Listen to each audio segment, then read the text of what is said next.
believes Arpaio would be fine in the long run. And in fact, we learned earlier this week that the White House had paperwork ready for this pardon. Now, in this statement, the White House lays out Arpaio's history of military service, his career in law enforcement, and I just want to read you the last line of it. In it, the president says, Sheriff Joe Arpaio is now 85 years old, and after more than 50 years of admirable service to our nation, he is a worthy candidate for a presidential pardon.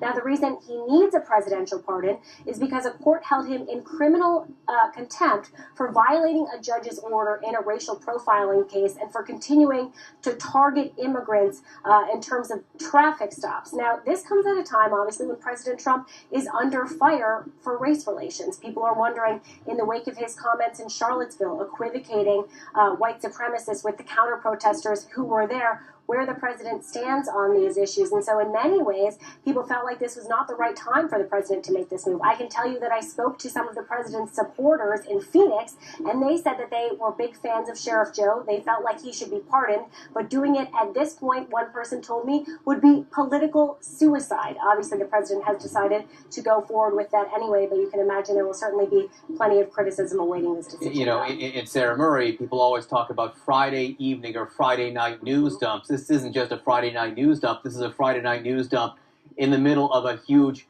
hurricane. Any sense that this was going to happen either way? I know the White House had been preparing for this, but why did they decide now?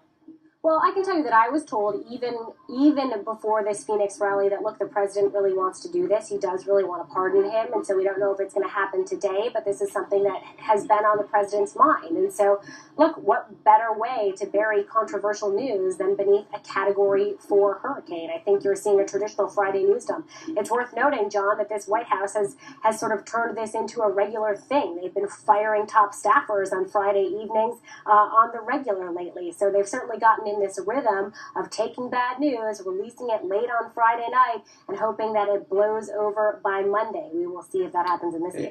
And I do think it's important to remind people, I'm not sure you mentioned it before, Sheriff Joe Arpaio, not just controversial because of the immigration measures he has taken, but he was also a devoted birther. He was also one of the people very involved with what the president, or the then just candidate or citizen Donald Trump was, suggesting that Barack Obama was not born in the United States. Joe Arpaio allegedly had investigators out searching for the birth certificate of the president, for instance. So Sheriff Arpaio connected to that. Is that some connection, a connection that anyone in the White House is concerned about? Well, it's not clear why the president and Sheriff Joe sort of developed this close relationship, but we know they did. We know they've talked. We know that Sheriff Joe was kind of a staple with the president on the campaign trail. But again, you point out this birther thing.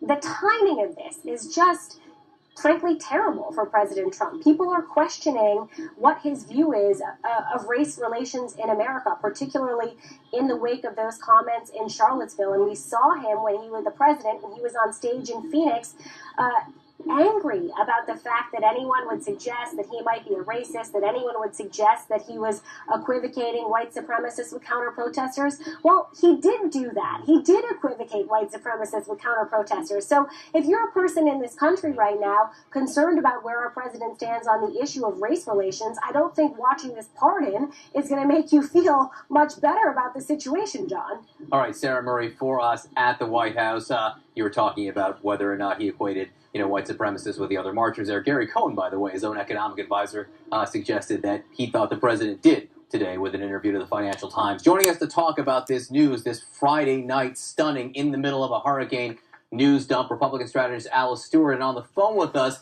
Republican strategist Anna